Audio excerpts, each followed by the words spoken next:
Imagine being 18 years old, your body wrapped in a flame-coloured veil that glows like fire under torchlight. You think tonight will be your wedding night, a celebration of love, music, and divine blessing. Instead, you're led into a silent room filled with strangers, slaves, witnesses, and a physician waiting to examine you. They call it tradition. You call it terror. You were never told that your wedding night would not be about love, but verification. This isn't fiction. This was marriage in ancient Rome, a world where women were property, their purity documented, and their bodies turned into legal proof.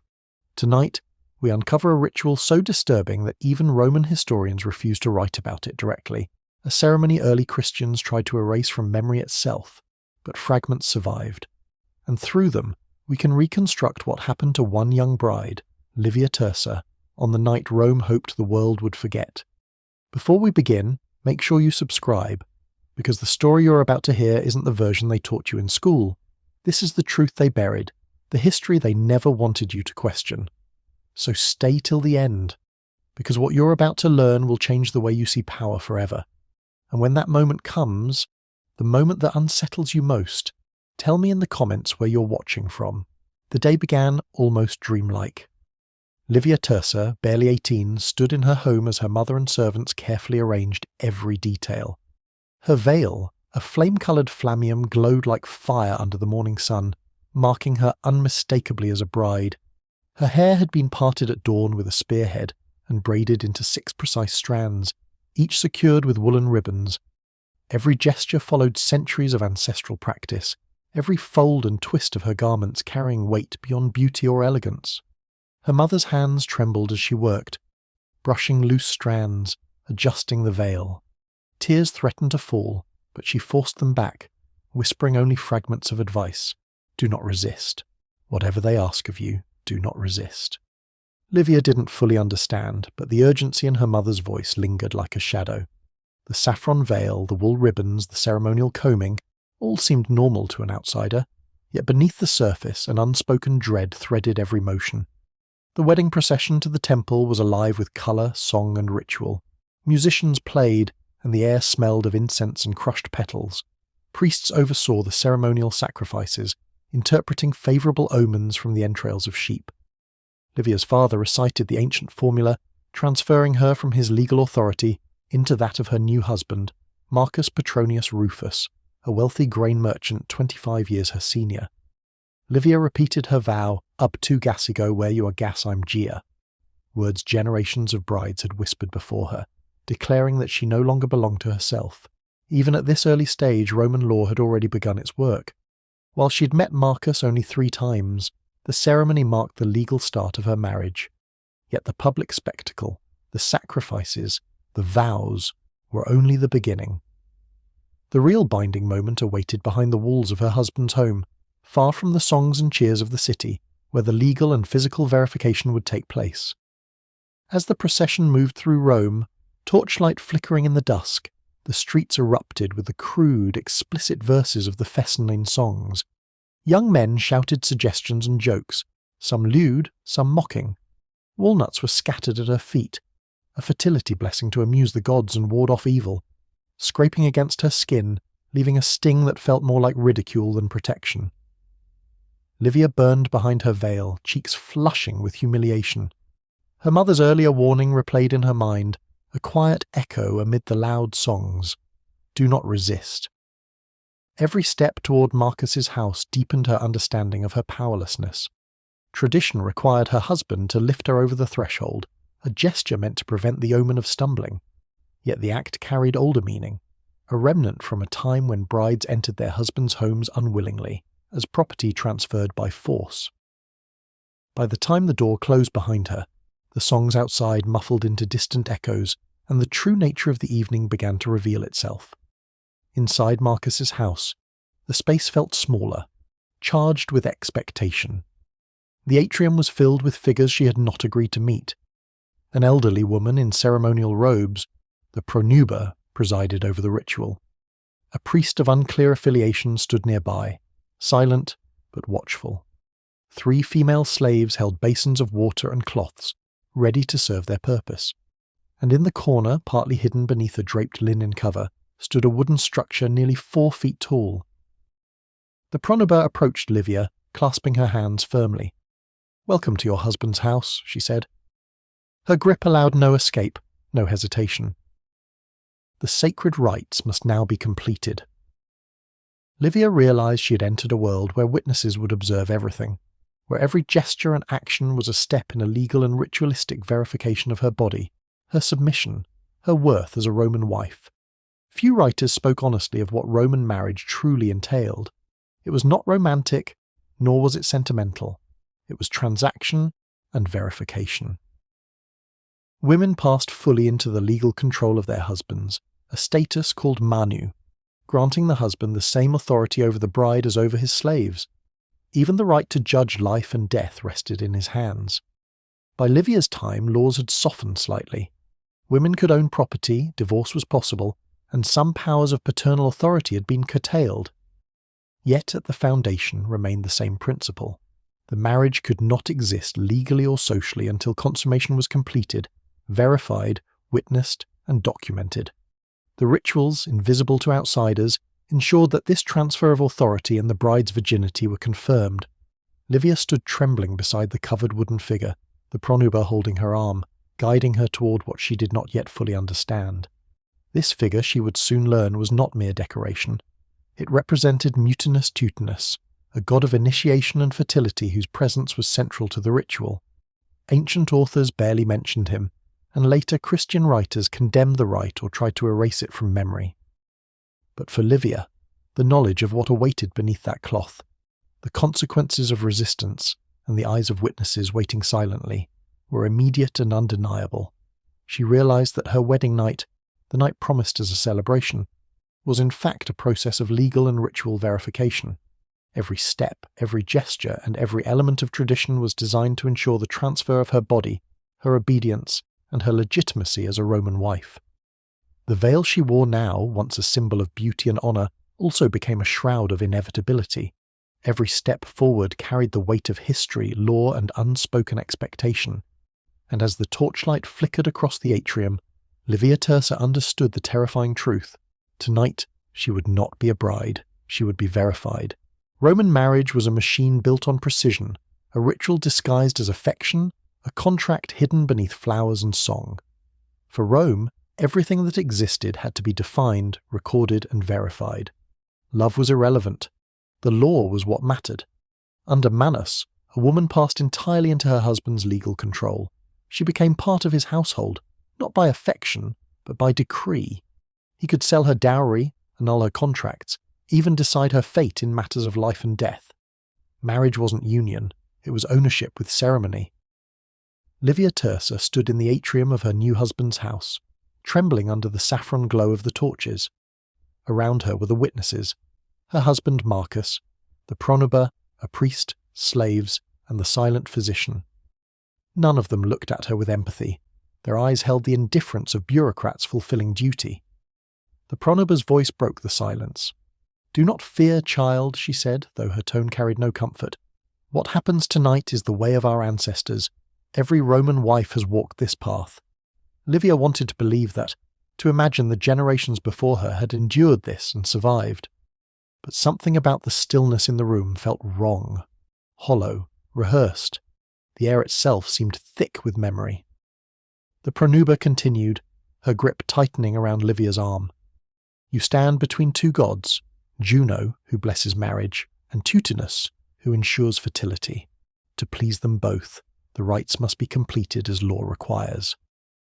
Livia's gaze drifted toward the draped structure in the corner. Its shape, faintly visible beneath the linen, was human, yet distorted, elongated, unnatural.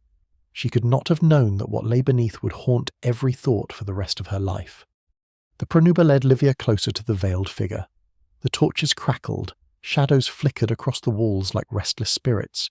"You must greet the god," the old woman murmured, voice steady, eyes distant. "You must seek his blessing before your husband may approach." Livia hesitated, every instinct screaming against what she was about to do. But resistance was dangerous. She remembered her mother's words, "Do not resist." Her fingers brushed the fabric. The linen was rough, heavy, warm from the lamps. When she pulled it away, a collective hush filled the room. Beneath the cloth stood a wooden idol, unmistakably phallic, carved with grotesque precision, polished to a dull gleam. Mutinous Teutonus, the god of fertility, initiation, and submission. For centuries Romans had invoked him at weddings, but rarely spoken his name aloud. Ancient scholars like Varro mentioned him only in whispers. Later, Christian writers would describe him with disgust, calling the ritual obscene, unfit for the tongue to repeat. Yet tonight, in this private chamber, his presence was central, his form the bridge between purity and proof. The pronuba adjusted Livia's posture, guiding her with practiced hands. "Bow your head. The god must witness your obedience." Her voice was ritualistic, detached. The witnesses leaned closer. The slaves froze, afraid even to breathe. The physician waited in silence, his hands clasped behind his back. Livia stood trembling before the idol, her heart pounding so hard it drowned the sounds around her. The act was not symbolic. It was not spiritual. It was demonstration, a physical declaration that she belonged to Roman law, that her body now served the continuity of a household. No one averted their eyes. No one spoke. In that silence, the empire's cruelty was perfectly visible, legal, sanctioned, divine.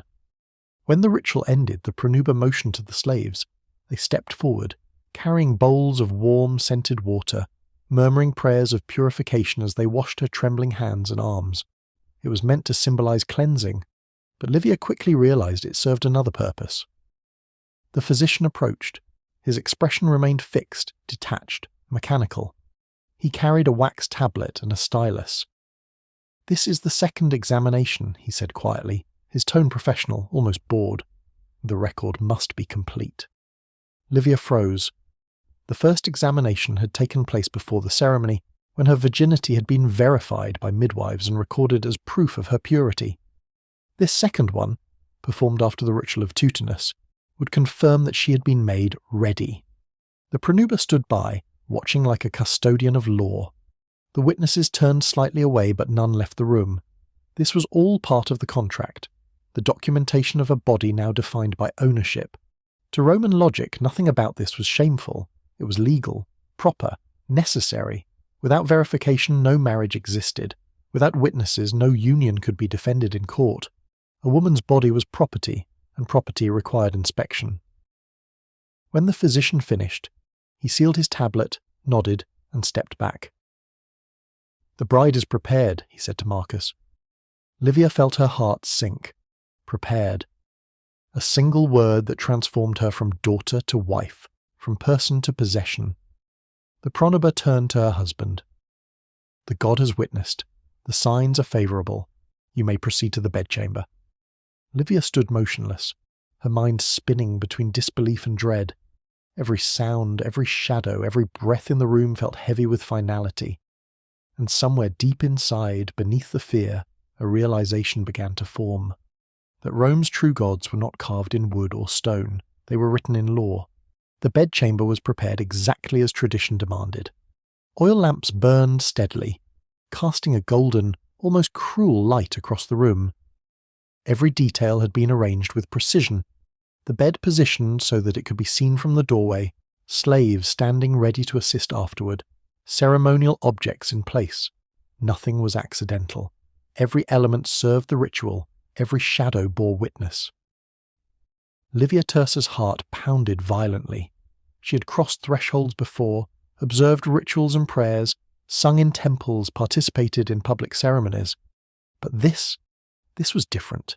The entire night, every breath, every movement would be scrutinized. Every act would be recorded in memory and law. Every gesture had weight beyond comprehension. Marcus Petronius Rufus entered the room, pausing at the threshold.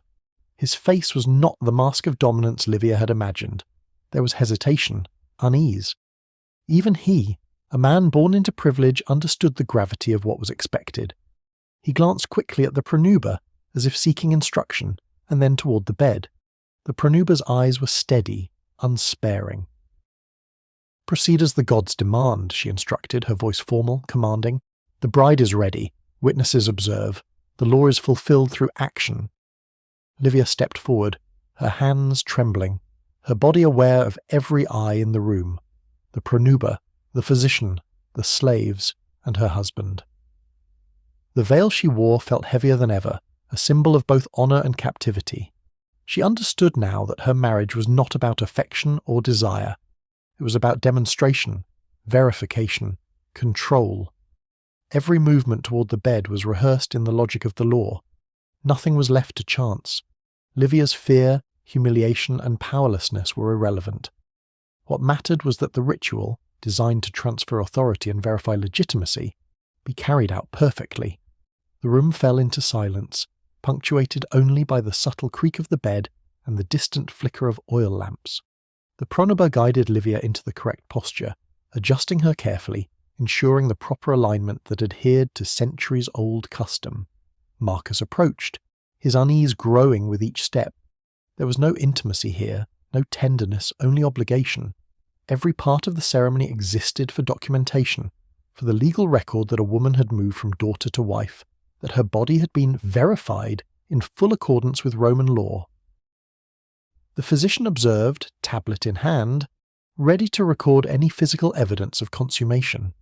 The slaves remained at the edge of the room, silent, their presence reinforcing the gravity of the occasion. Livia's mind raced. Could she resist? Technically, yes, but refusal would mean disgrace. Her family's honour, her own status, and even her future marriage prospects would collapse. Rome demanded obedience, and women were measured not by emotion but by compliance. As the ritual progressed, every motion was both an act of compliance and a public declaration of ownership. There was no privacy, no sanctuary, no escape. The pronuba's eyes never left her, correcting posture, adjusting limbs, repeating commands, ensuring that the ritual left no doubt. The wooden god, Mutinus Tutinus, though distant and inanimate, symbolized the empire's scrutiny, a reminder that divine and human witnesses alike judged her every movement. The law, the ritual, and the gods had become indistinguishable. By dawn, the room carried the weight of completed obligation. The pronuba motioned to the slaves once more, signaling the next phase: purification, cleansing, the final verification before Livia could be considered fully a Roman wife. Slaves approached with bowls of warm, scented water. They washed her carefully, murmuring prayers that were meant to purify, though their true purpose was practical, to prepare Livia for the final examination. The physician stepped forward, meticulous and detached, carrying his stylus and tablet. This was the second verification. The first had confirmed virginity. This one confirmed ritual compliance, marking her body with the evidence required to validate the union. Every detail mattered. Without the witness testimony, without the recorded verification, no marriage existed legally. No children would be considered legitimate. Every act, every touch, every sign of submission had been observed, documented, and sealed in law. Marcus watched, silent, unease etched across his face. The pronuba nodded in approval. The ritual, long, exhausting, and entirely controlled, had transformed Livia's life. She was no longer merely a girl entering marriage, she was property legally transferred, a conduit for lineage and legitimacy. The lamps burned low, the night gave way to morning, and the physician recorded the final notations. The pronuba gave her sworn testimony. Witnesses confirmed their observations. Livia Tersa, barely 18, had been verified, submitted, and legally bound as a Roman wife. From that night forward, her life would be measured in obedience, duty, and the production of heirs. The public would see her as a dignified matron, capable and composed. But what she had endured, the fear, the humiliation, the complete surrender, would remain unspeakable. Roman women rarely recorded such moments. Their bodies were central to law, but their voices irrelevant. Livia understood her mother's warning, the songs, the shadows, the warnings whispered in the morning. She had survived the ritual, a passage of verification that defined not just her marriage, but her very existence within the empire. And yet, despite the years and children to come, she would carry this night silent, alone, a secret etched into memory, unspoken and unshakable. Morning sunlight crept across the marble floors of Marcus Petronius Rufus's villa, glinting against the bronze household shrines. To an outsider, the house was a place of harmony. Its mistress, Livia Tersa, the image of Roman dignity. She managed the slaves, oversaw the kitchen, arranged the household accounts, and greeted guests with measured grace. To all who met her, she was a model matron, serene, competent, and devoted to her husband and children. But beneath that calm surface lay silence. The night of her marriage had never been spoken of again, not by Marcus, not by the pronuba, not even by her mother. It hung in memory like smoke, invisible, yet always there. The next morning she had woken to polite congratulations, gifts of fruit and wine, and a chorus of voices addressing her as Matrona. Everyone pretended nothing unusual had happened. That silence was Rome's secret, a silence older than any law. Years passed. Livia bore children, 3 in all. She performed the duties expected of a Roman wife, overseeing festivals, managing servants, and tending the hearth's sacred fire. Her name began to carry respect in her neighbourhood. Her husband prospered in trade. Outwardly she seemed blessed, yet sometimes when she looked into her daughters' faces, a shadow crossed her expression. She wondered if they would face the same ritual, the same humiliation disguised as holiness. She could not warn them. To do so would mean defying tradition, risking shame. The words stayed locked behind her teeth. Her silence was not a choice, it was survival. Every Roman woman she knew carried that same unspoken burden. The law gave them form and order, but it also made them voiceless. To question it was unthinkable. To describe it, unnecessary. Everyone already knew, and yet no one ever spoke. Rome thrived on appearances, order, virtue, piety. All were performances woven into the empire's identity. To outsiders, Roman matrons embodied grace and purity, the foundation of moral society. But within those grand facades, every woman knew her boundaries were drawn by law, not affection. Livia moved through banquets and ceremonies as if she had never known fear. She stood beside her husband at public feasts, her hands folded neatly, her smile controlled. When guests praised her composure, Marcus would nod with pride. A proper Roman wife, he'd say, unaware that every compliment only deepened her quiet resentment. The older women in her circle rarely spoke of their wedding nights, but their eyes told the same story, the same guarded stillness, the same rehearsed grace. They had all endured it. They all carried it. It was not trauma in the way we name it now. It was duty fulfilled, law obeyed. And because it was universal, no one saw it as cruelty. Decades later, Christian scribes would denounce such rituals as obscenities, calling them pagan corruption. But in Livia's world, the ritual was not scandal, it was civilization. It was Rome itself, clothed in ceremony and precision. The empire's men called it sacred. The empire's women called it nothing. They simply endured. Livia's husband grew older, respected, comfortable in the power that Roman law gave him. He often spoke fondly of tradition, of the customs that made Rome great. Livia would nod silently, her face calm, her thoughts elsewhere. She knew that greatness was built on silence, on centuries of women who had bowed, obeyed, and vanished into history without a word. Years turned into decades. The world beyond Rome began to shift. The old gods, Juno, Jupiter, and Mutinus Tutinus, no longer commanded the same reverence. A new faith was spreading across the empire, whispering of a single god, of equality of souls. The whispers grew louder, travelling through markets, villas, and temples. Livia, now older, watched these changes with cautious curiosity.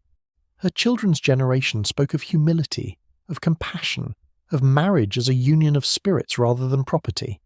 She wondered what it would have meant if those ideas had existed in her youth. What her mother's tears that morning might have meant if mercy, not law, had ruled Rome. But even as faith changed, memory did not. Livia could not unsee what she had seen, could not forget the cloth that had hidden the wooden god, the witnesses who watched, the physician who wrote without feeling. It was all part of her, an inheritance she had never chosen. By the time she turned 60, she had lived longer than most women of her generation. Her daughters had married without the same ceremonies, the old rituals quietly fading as Christian influence reshaped society. Mutinus Tutinus had been banished from temples. His statues were broken or buried. His name was erased from prayers. Yet Livia knew the truth. Erasing memory does not erase experience. The empire could destroy the idols, but not the silence they left behind. She died in her sleep around 31 CE, her life recorded only in her husband's family archives, a name, a lineage, a mother of sons, not a word about that night, not a word about the ritual. The silence had won.